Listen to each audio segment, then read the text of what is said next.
Jadi alhamdulillah aku kemarin di bulan Juli dikasih kesempatan yang luar biasa jadi delegasi Special Funded Plus yang pastinya dapat potongan, yaitu programnya adalah berupa short volunteer dan intercultural exchange di tiga negara ASEAN, yaitu Singapura, Malaysia, dan Thailand. Bersyukur banget kemarin aku berhasil juga dapat award berupa best idea bersama kelompok aku gitu di sana. Kita mengangkat banyak sekali ide-ide gimana caranya kita bisa berkontribusi dalam membangun pendidikan di Indonesia gitu, biar lebih bagus lagi, biar lebih baik lagi dan setara dengan negara maju gitu.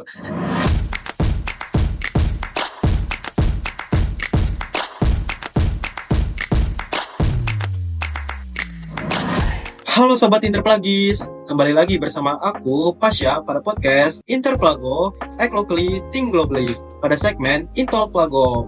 Hari ini aku nggak sendiri, tapi aku bersama Ali Umri, yaitu mahasiswa HI Jakarta Angkatan 2022 yang punya segudang prestasi loh guys. Nah, salah satu prestasi beliau adalah juara 1 English Speech Competition held by Indonesia Science Center 2023. Juara 2 Creative Video held by Binus TV 2024. Juara 3 International Poetry Reading held by Gunung Jati Swadaya University 2024. Dan juga juara 1 English Speech Contest held by Diponegoro University 2024. Wow, keren banget. Halo Ali, gimana kabarnya nih Ali? Halo Pasha, alhamdulillah baik banget. Kira-kira Pasha sendiri gimana nih kabarnya? Alhamdulillah aku baik. Semoga Sobat Interplagis yang di rumah juga dalam kondisi baik ya guys. Oke Ali, prestasi kamu tuh banyak banget sampai aku nggak bisa sebutin satu persatu. Itu keren banget yang nanti akan kita ulik pada sesi selanjutnya. Nah, yang pertama, kesibukan Ali tuh saat ini apa aja sih? Oke, karena mungkin ini lagi di masa libur semester, jadi kesibukanku akhir-akhir ini yang pertama, aku ngajar ekstrakurikuler Palang Merah Remaja di SMP Negeri 13 Bogor, which is itu sebenarnya sekolah aku dulu, dan aku lanjutin ngajar di situ. Yang kedua, kesibukannya aku bantu usaha orang tua aja sih, bantu jaga toko usaha orang tua, dan sesekali juga bantu jaga ponakan, karena ponakan dekat sama aku gitu, apet sama aku. Jadi itu aja sih, dan juga pastinya cari-cari lomba, ikut-ikut lomba. Oke Ali, di sini aku baca beberapa prestasi kamu. Salah satunya adalah juara 1 English Speech Competition hingga kamu bisa berangkat ke Korea Selatan. Apakah itu benar Ali?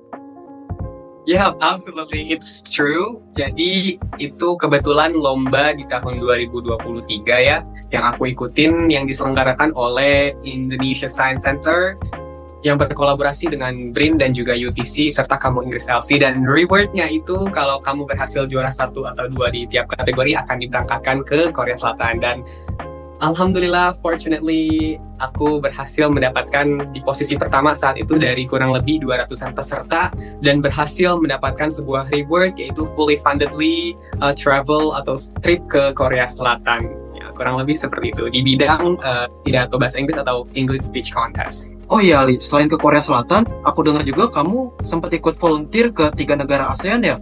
Boleh dong diceritain Ali? Yap, benar banget. Pasti Sultan nih penonton setia Instastoryku ya. Aku ya betul banget teman-teman. Jadi alhamdulillah aku kemarin dikasih di bulan Juli akhir sampai Agustus awal dikasih kesempatan yang luar biasa menjadi delegasi Special Funded Plus yang pastinya dapat potongan, yaitu programnya adalah berupa short volunteer dan intercultural exchange di tiga negara ASEAN, yaitu Singapura, Malaysia, dan Thailand. Di sini lebih ke kunjungan aja sih, kunjungan dan juga short volunteer. Kunjungannya itu ke KBRI Singapura, ya kita banyak diskusi dan segala macam forum. Yang kedua itu ada volunteer singkat gitu di Sekolah Indonesia Singapura SIS, yang pastinya seru banget ya teman-teman. Kita belajar banyak dari teman-teman kita nih, warga negara Indonesia yang sekolah di Singapura gitu, experience mereka bedanya kayak gimana. Kita juga dapat culture-nya di sana. Kemudian yang di Malaysia itu ada sidang atau bisa dibilang International Youth Forum, di mana kita bertukar ide, bertukar pikiran terkait tantangan pendidikan, tantangan sistem pendidikan di Indonesia dan Malaysia itu. Kita diskusi, kita membandingkan, kita ngasih ide, dan alhamdulillah bersyukur banget kemarin aku berhasil juga dapat award berupa best idea bersama kelompok aku gitu di sana. Kita mengangkat banyak sekali ide-ide gimana caranya kita bisa berkontribusi dalam membangun pendidikan di Indonesia gitu, biar lebih bagus lagi, biar lebih baik lagi dan setara dengan negara maju gitu. Kemudian yang negara ketiga itu, yang negara terakhir dikunjungi adalah Thailand. Di sana lebih ke intercultural exchange.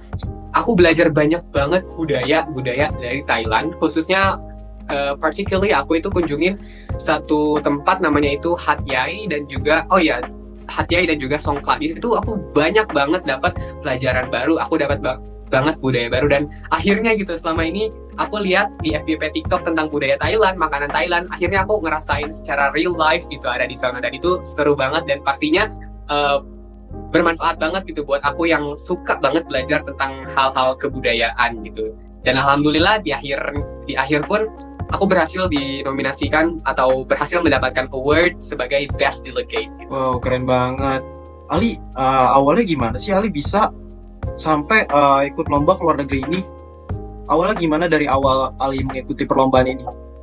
Okay, so first of all, karena aku bisa dibilang anaknya itu event hunter atau anak-anak tipikal yang ambisius untuk cari info lomba dimanapun, entah itu lomba offline ataupun online. And basically karena mungkin setelah atau pasca COVID-19, jadi banyak banget penyelenggara yang beralih lombanya itu, pengumuman lombanya itu maupun lombanya diselenggarakan secara online. Dan kebetulan lomba kemarin tuh yang Korea, aku dapat infonya itu when I was scrolling kayak social media aja, kayak lagi santai-santai, terus lagi scroll Instagram, tiba-tiba ketemu satu info lomba di mana juara satunya itu nanti akan diberangkatkan fully fundedly ke Korea Selatan. Kayak siapa yang nggak pengen gitu loh bisa abroad dengan sebuah pencapaiannya gitu, bisa keluar negeri gratis dan istilahnya bisa pergi ke luar negeri dengan bantuan prestasi yang udah kita raih gitu. Dan dari situ aku mulai tertarik gitu. Kebetulan karena aku juga dari dulu Sultan emang suka hal-hal yang berbau bahasa Inggris dan lomba-lomba bahasa Inggris, entah itu speech atau storytelling. Dan kemarin kebetulan ketemunya speech competition, dan alhamdulillah singkat cerita ya I struggling a lot, kayak banyak banget perjuangan pastinya ya yang udah aku lakuin untuk bisa ada di posisi itu, untuk bisa mendapatkan juara satu. Banyak juga rintangan yang sampai bikin aku sendiri jujur kadang galau, sedih, nangis, kayak aku bakal bisa nggak ya menang lomba ini. Kayak terlebih lagi aku sebagai mahasiswa punya tugas sebagai mahasiswa yang pastinya bisa dibilang banyak banget yang harus aku lakuin gitu, entah dari kegiatan akademik, organisasi, dan lain sebagainya. Dan alhamdulillah atas berkat dukungan teman-teman di sekitar, orang tua, keluarga, dan komitmen yang baik yang datang dalam diri aku, ya alhamdulillah aku bisa berhasil meraih dan mengambil kesempatan itu gitu. Wow, keren banget Ali. Berarti emang dari awal Ali ini punya minat yang besar dalam bidang bahasa Inggris ya Ali, hingga akhirnya mengikuti berbagai kompetisi ya. Ya, betul banget. Ali, aku dan Sobat Interplagis penasaran nih, gimana sih awal Ali belajar bahasa Inggris tuh? Apakah dari film, ataukah dari les, otodidak, atau kayak gimana Ali? Coba diajarin ke Sobat Interplagis. Sebetulnya there's no particular way sih, nggak ada cara khusus yang aku lakuin untuk belajar bahasa Inggris. Jadi istilahnya kayak ngalir aja gitu, entah itu dari nonton film, dari dengerin musik, dari ngomong langsung sama native-nya, atau dari podcast aku dengerin.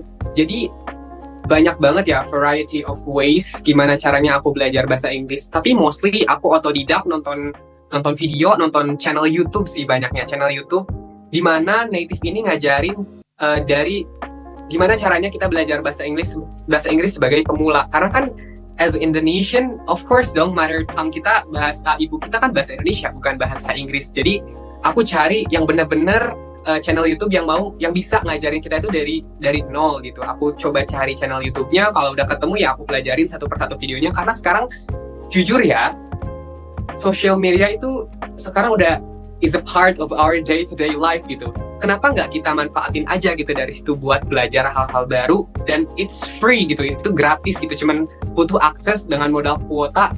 Kita bisa banyak banget dapat knowledge, khususnya dengan belajar bahasa Inggris melalui YouTube. Kalau kalian pribadi dengan gaya belajarnya itu suka yang istilahnya harus nonton gitu, harus dengar suara orang, dan itu it worked for me selama aku belajar bahasa Inggris sebagai seseorang yang belajarnya itu bukan tipikal yang menghafal, tapi melihat dan mendengarkan. Itu bener-bener berefek banget gitu buat aku, dan bersyukurnya itu gratis gitu. Banyak banget channel YouTube yang ngebahas belajar bahasa Inggris sebagai pemula kayak gimana sih gitu, kayak ngelancarin speakingnya, grammarnya dan sebagaimananya. Jadi aku pesen sih buat teman-teman gitu, when social media nowadays used us, kayak sekarang sosial media mempengaruhi kehidupan kita, kita bergantung pada mereka, ya gimana caranya kita juga bisa memanfaatkan hal itu gitu. Bukan kitanya terus aja kita dipengaruhi oleh sosial media, tapi kitanya juga harus bisa gitu mempengaruhi sosial media itu sendiri. Gimana caranya kita mengambil nilai-nilai positif di sosial media dengan mencari hal-hal yang kita butuhkan. Kayak aku misalkan, aku hari ini lagi butuh latihan conversation aku, public speaking aku. Ya udah aku cari di YouTube, di TikTok, social media or and on gitu. Sekarang aku tinggal cari keywordnya, cukup cari keywordnya udah pasti ketemu gitu. And you can learn from it. Jadi buat sobat Interpeace, manfaatkan sosial media kalian sebagai as a tool buat kalian belajar, to learn, to study, to find new things, to find something that you never had, yang kamu belum ketahui gitu selama ini. Jadi ya manfaatkan channel YouTube, sosial media secara bijak lah, secara baik, dan gimana nantinya itu bisa ngebantu gitu. Dan semuanya aku bisa bilang yang hal yang aku lakuin dengan cara memanfaatkan sosial media itu berefek dan berdampak baik buat diri aku gitu. Untuk kedepannya gimana caranya aku bisa lebih baik lagi dalam berbicara menggunakan bahasa Inggris yang bukan as my mother tongue gitu. Wow, keren banget Ali. Jadi emang intinya di era media sosial ini kita harus banyak-banyak belajar dari medsos ya guys, dari YouTube atau film. Yang 4 belajar yang mana kita suka dan itu menurut kita cocok gitu buat diri kita. Betul ya Ali ya? Yep, of course. Nah Ali, selama Ali mengikuti perlombaan itu Ali dapat info-info lomba itu mostly dari mana sih kalau boleh tahu? Oke, kembali lagi ya Sultan atau Pasha, aku mostly dapat info lomba itu yang pertama aku cari sendiri gitu. Istilahnya kalau misalkan kalau kamu mau ya kamu harus berusaha gitu, jangan nunggu dari orang, jangan nunggu ajakan dari orang lain gitu, jangan nunggu info dari orang lain, tapi kamu sendiri cari gitu. Sekarang di sosial media udah banyak banget pihak-pihak lomba, pihak organisasi, kayak pihak event yang nyebarin flyer gitu, nyebarin flyer lomba mereka. Dan cukup dengan nyari hashtag, kita misalkan cari keywordnya itu di Instagram info lomba, itu tuh udah masif banget info-info lomba yang tersedia di sana. Yang pertama jangan males cari gitu kan. Yang kedua, yang pertama cari, dan carinya itu bisa di sosial media manapun, kayak Instagram, TikTok, Twitter dan lain sebagainya. Yang kedua, aku biasanya minta info dari pihak kampus. Biar kampus juga bakal ngasih tahu nih kalau misalkan pihak ini, pihak A, pihak B, pihak C bakal ngadain lomba ini. Pasti pihak UNIF pun bakal nyebarin ke mahasiswa-mahasiswanya. Dan dari situ aku dapat info. Terus yang ketiga aku dapat dari teman dekat sih biasanya. Teman dekat tuh ngasih tahu kalau misalkan ada lomba ini ikut yuk, ada lomba beregu ikut yuk. Kayaknya lomba ini cocok deh sama kamu gitu. Coba ikut nih. Dan masih banyak lagi sih info-info yang aku dapetin gitu, bukan cuma dari, kadang pun ada dari orang yang gak aku kenal, tapi dia pernah satu lomba sama aku, dan dia ngasih info lomba itu ke aku gitu. Karena tahu mungkin aku waktu lombanya bareng sama dia tuh aku juaranya gitu. Jadi dia ngasih info lagi ke aku gitu. Kadang ada juga sih yang ngasih info dari orang gak kenal pun gitu, tiba-tiba ngechat ke aku kayak gitu. Jadi jangan males gitu, jangan males cari gitu. Kalau ada tawaran lomba, ya ikut aja gitu. Why not? Siapa tahu itu rezeki kamu di situ gitu. Oke, ternyata gitu ya cara mendapatkan info perlombaan. Dari dosen ya, dari universitas itu ya? Atau dari pihak Kaprodi kah? Ya macam-macam sih, bisa langsung dari kemahasiswaan, minta info lomba ke kemahasiswaan, bisa dari Kaprodi, bisa dari, ya banyak sih, bisa juga dari organisasi, Himahi dan lain sebagainya. Oke Ali. Nah yang paling aku keren banget dari kamu tuh kayak kamu bisa sampai ke luar negeri. Itu kan kamu bilang tadi lebih dari 200 orang ya pesertanya ya? Iya. Apa suka duka kamu waktu mengikuti seleksi sampai bisa jadi top 1 gitu? Apa tantangan terberat saat mengikuti lomba English Speech ini Ali? Untuk tantangan pastinya aku pribadi, karena maaf ya aku bukan flexing, tapi aku udah sering ikut lomba dan merasa bahwa orang-orang itu bukan saingan aku gitu.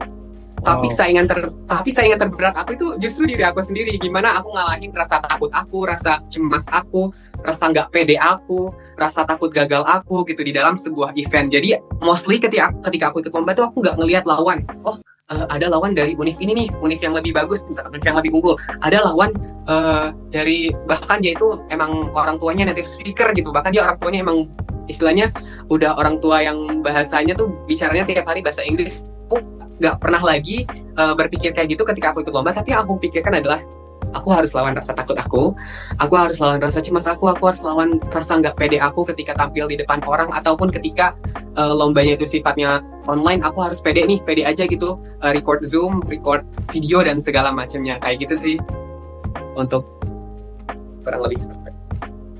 Oke Ali. Nah, untuk Ali sendiri selain mengikuti English speech ini, kan Ali juga sempat beberapa kali memenangkan ini ya, kompetisi kreatif video ya. Nah, di kompetisi ini gimana sih cara Ali belajar buat take video yang bagus?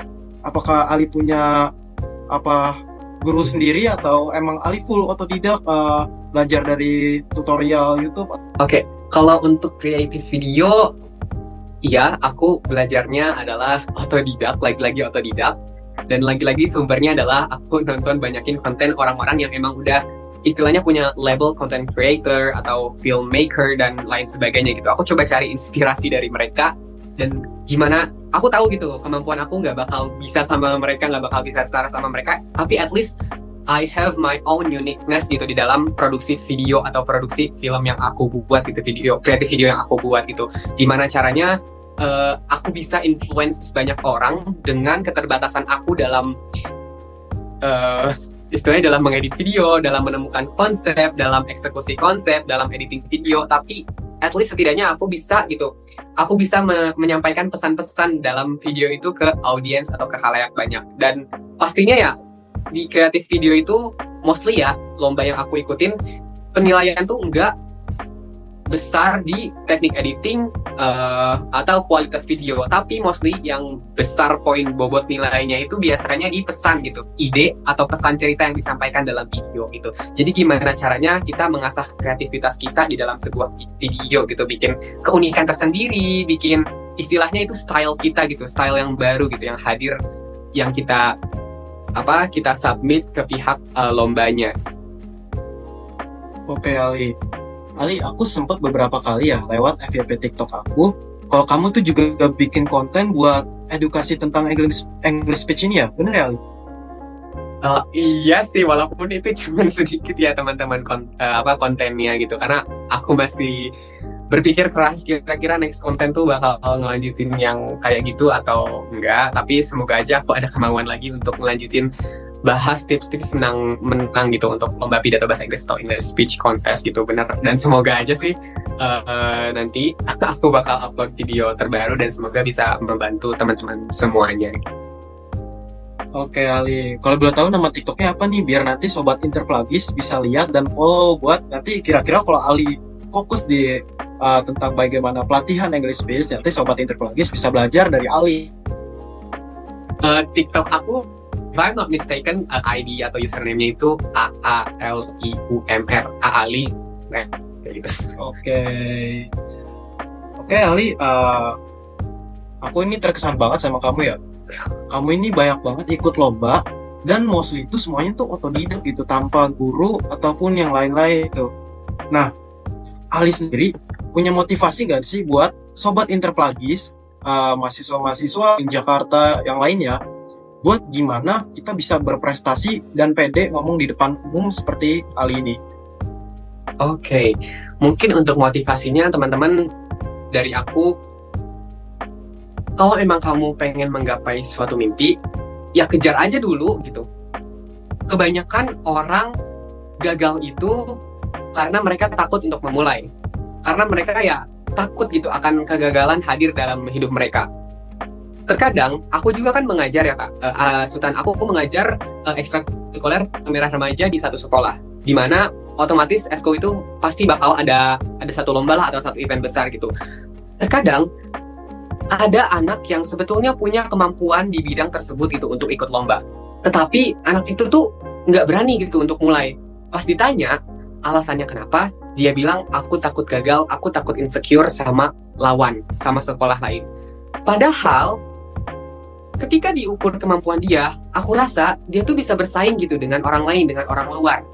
Tapi kembali lagi, dia bilang, aku masih takut, aku belum berani coba. Tetapi pada akhirnya singkat cerita, di suatu lomba, alhamdulillah akhirnya aku berhasil membujuk anak itu karena aku tahu dia pasti punya potensi, dan berujung dia akhirnya mau ikut kompetisi itu. Dia berhasil mendobrak rasa takut dia, rasa malu dia, rasa insecure dia. Dia berhasil keluar dari zona itu. Ketika dia lomba dan latihan, aku melihat semangat dia muncul, semangat dia membara sampai akhirnya di hari lomba. Dan benar saja, kemampuan dia terukur dan berhasil memenangkan suatu kompetisi. Bukan cuma dia berhasil memenangkan kompetisi, tapi dia juga berhasil melawan rasa takut yang selama ini dia pendam. Jadi buat teman-teman di luar sana, kalau kalian masih takut buat coba, please berhenti melakukan itu. Karena ketika kita terus takut, banyak banget mimpi yang akan terus tertunda gitu. So, buat teman-teman sekali lagi, coba aja dulu. Jangan takut. Oke, terima kasih Ali motivasinya. Jadi kesimpulan yang aku ambil ini, untuk memulai sesuatu yang besar, kita harus berani mencoba hal-hal yang baru. Oke, Sobat Indit, selesai podcast kita pada segmen kali ini. Dan nantikan segmen-segmen selanjutnya di YouTube Interplago dan Spotify Interplago. Terima kasih Ali. Terima kasih juga Sobat Interplagi. Dadah.